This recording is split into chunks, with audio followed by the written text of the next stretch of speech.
Hello students, आज का जो टॉपिक है BA part third paper first geography of India का टॉपिक है क्रॉप्स में से या फसलों में से चावल। चावल एक महत्वपूर्ण फसल है, इसके बारे में हम चर्चा करेंगे। चावल की कृषि के लिए आवश्यक भौगोलिक दशाओं का वर्णन कीजिए और इसके प्रमुख उत्पादक क्षेत्रों का उल्लेख कीजिए। इस टाइप से क्वेश्चन परीक्षा में देखने को मिलता है। तो इसके भौगोलिक दशाएं और उसका उत्पादक क्षेत्र, इस प्रकार से इस क्वेश्चन को हमने तैयार करना है, जो कि परीक्षा की दृष्टि से महत्वपूर्ण है।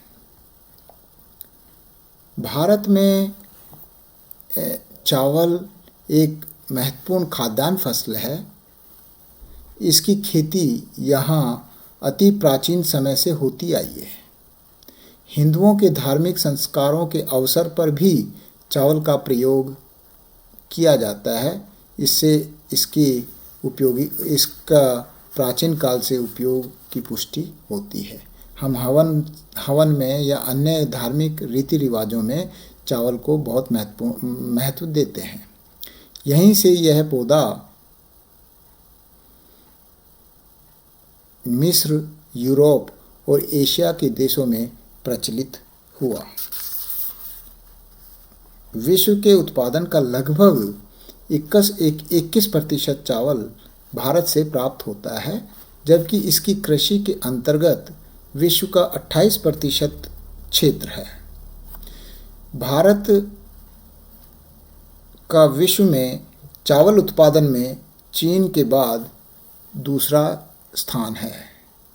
इसमें सबसे पहले भौगोलिक दशाओं के अंतर्गत, यानी कि चावल के फसल के उत्पादन के लिए किस प्रकार की दशाएं होनी चाहिए, उस पर प्रकाश डालता हूँ। चावल एक उष्णकटिबंधीय पौधा है जिसे ऊंचे तापमान व आर्द्रता की आवश्यकता होती है। तो ये ध्यान रखना कि इसके लिए तापमान हमेशा ऊंचा चाहिए और आर्द्रता चाहिए।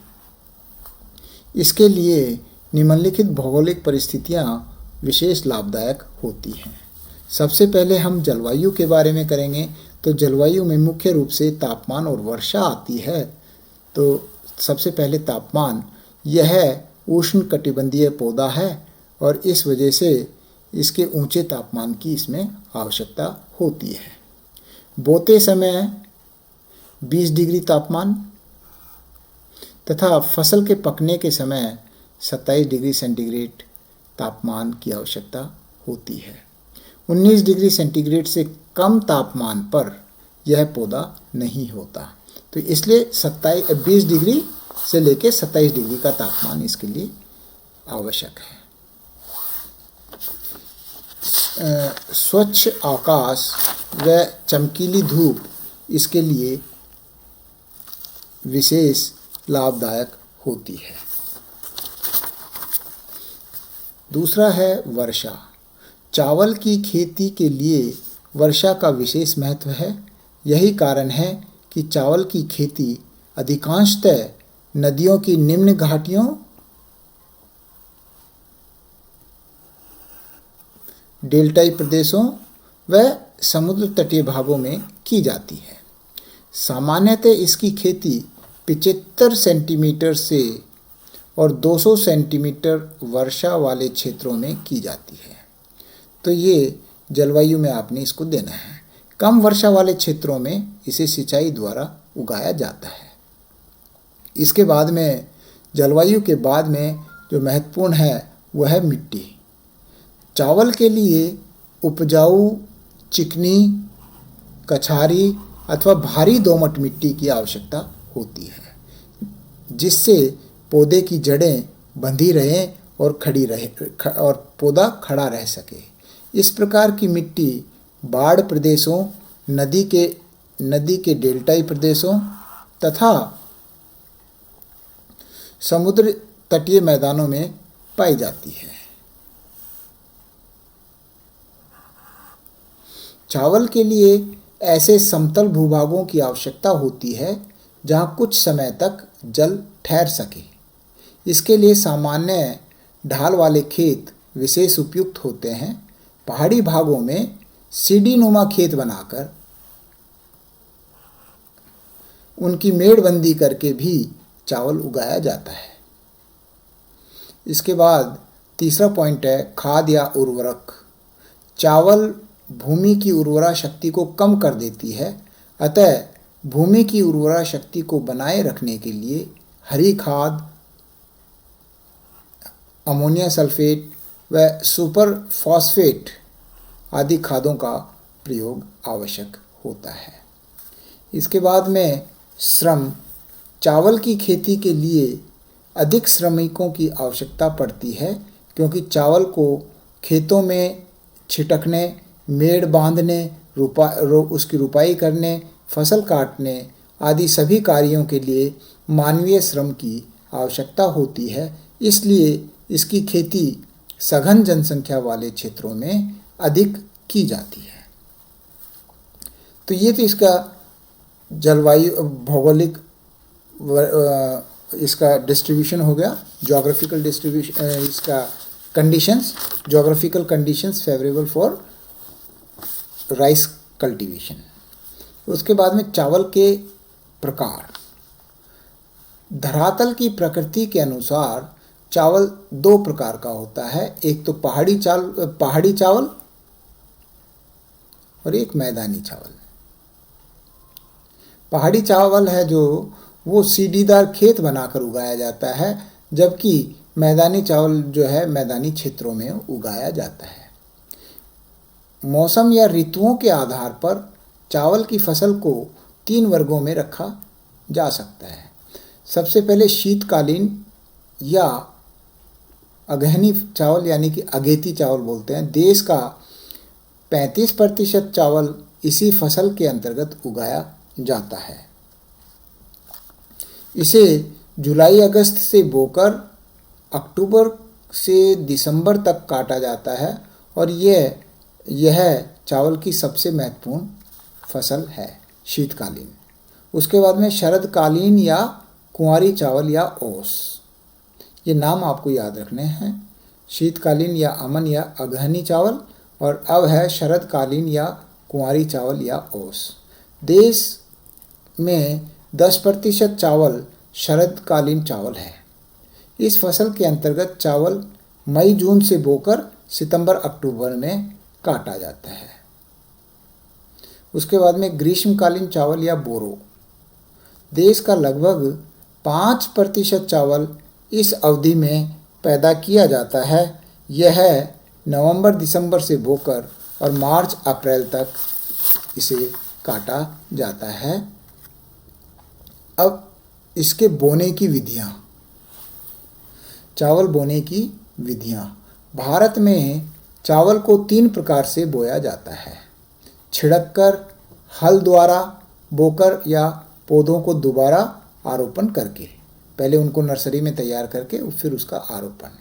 तो सबसे पहले छिड़ककर या ब्रॉडकास्टिंग जिसको बोलते हैं, जहाँ भूमि ऊंची नीची होती है और नमी की मात्रा तथा श्रमिकों की कमी होती है, वहाँ चावल छिड़ककर बोया जाता है।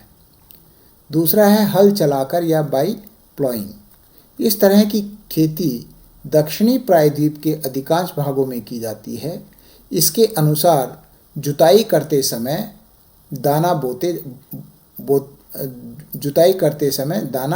बोते जाते हैं साथ साथ। तीसरा है आरोपण विधि, ट्रांसप्लांटेशन मेथड। यह विधि सर्वोत्तम मानी गई है।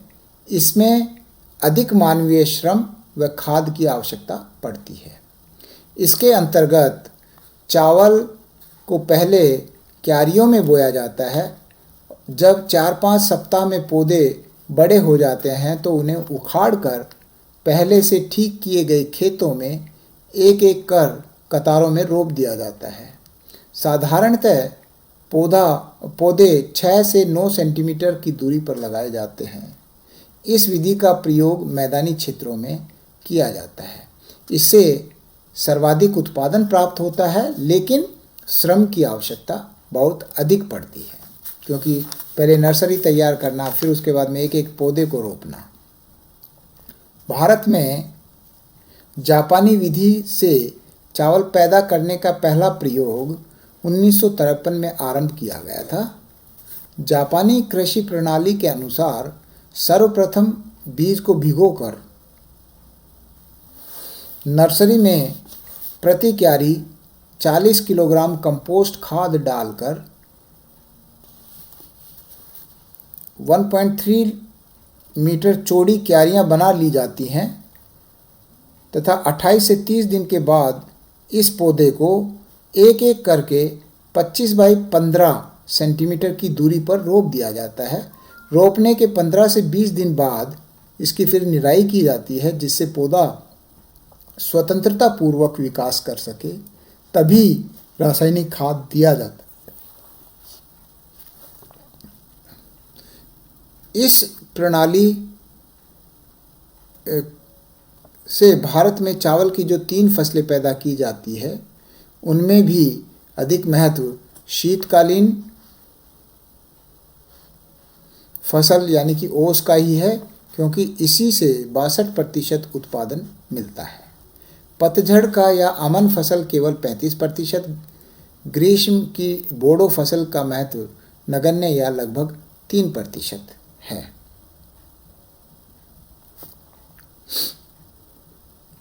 इसके बाद में चावल की उन्नत किस्में कौन कौन सी हैं, ये थोड़ा सा ध्यान रखना है।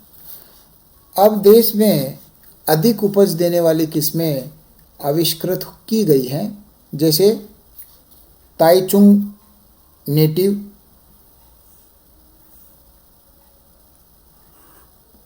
तिनन 3, चांगुंग 240, साबरमती, बाला, रत्ना, करुणा, कांची, IR8, IR5, जमुना, जगन्नाथ, कृष्णा, कावेरी, पद्मा, हंसा, अन्नपूर्णा, विजय, CO 34, पंकज और एक जो बांसवाड़ा में है माही, ये प्रमुख चावल की किस्में हैं। अब इसमें सबसे पहले उत्पादक क्षेत्र, इसमें सबसे ज़्यादा उत्पादन पश्चिम बंगाल में होता है। इस राज्य में जो चावल है, वो चावल की खेती जो है लगभग 77% भूमि पर की जाती है। यहाँ बाढ़ के कारण भूमि अधिक उपजाऊ होने से खाद देने की कम आवश्यकता पड़ती है। यहाँ के मुख्य चावल उत्पादक जिले कूच बिहार, जलपाईगुड़ी, बांकुड़ा, मिदनापुर, दिनाजपुर, बर्दवान और दार्जिलिंग हैं।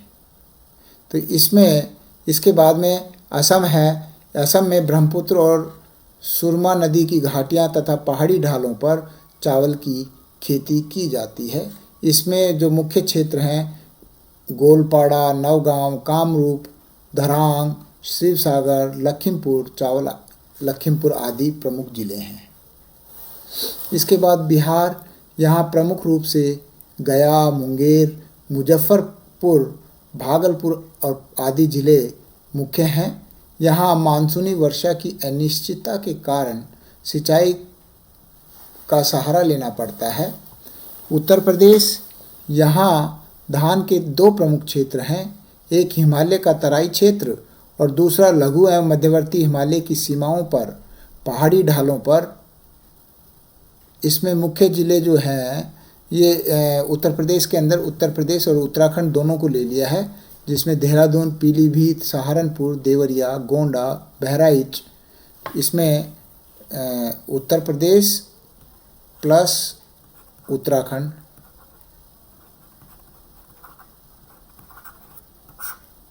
दोनों को शामिल किया है। तो इसके ये जिले हैं। उसके बाद में महाराष्ट्र में अधिकांशतः चावल पश्चिमी घाट के पश्चिमी ढाल और समुद्र तटीय भागों में, जिसमें मुख्य है थाना, कोलाबा, रत्नागिरी, कनारा और कोंकण तट पर पैदा किया जाता है। इसके अलावा तमिलनाडु, आंध्र प्रदेश, कर्नाटक और केरल, मध्य प्रदेश आदि जिलों में भी बहुतायत में इसको बोया जाता है। पंजाब, राजस्थान व उड़ीसा। राजस्थान में देखिए डूंगरपुर, चित्तौड़गढ़, बांसवाड़ा, उदयपुर और गंगानगर जिले में इसको बहुतायत में बोया जाता है। तो इस प्रकार से ये चावल का जो डिस्ट्रीब्यूशन बताया, उसमें उत्पादन में 2017-18 के आंकड़े जो हैं, वो जो लेटेस्ट आंकड़े हैं, ये हमारे पास उपलब्ध हैं। पश्चिम बंगाल में 14,970 ये उत्पादन जो है 1,000 टन में है।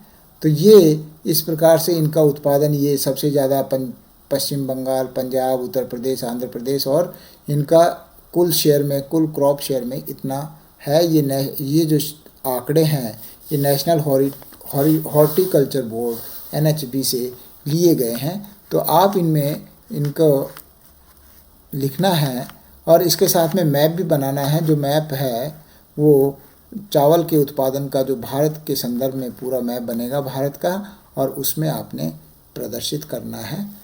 ये लेक्चर यहीं समाप्त होता है। Thank you. जय हिंद, जय भारत।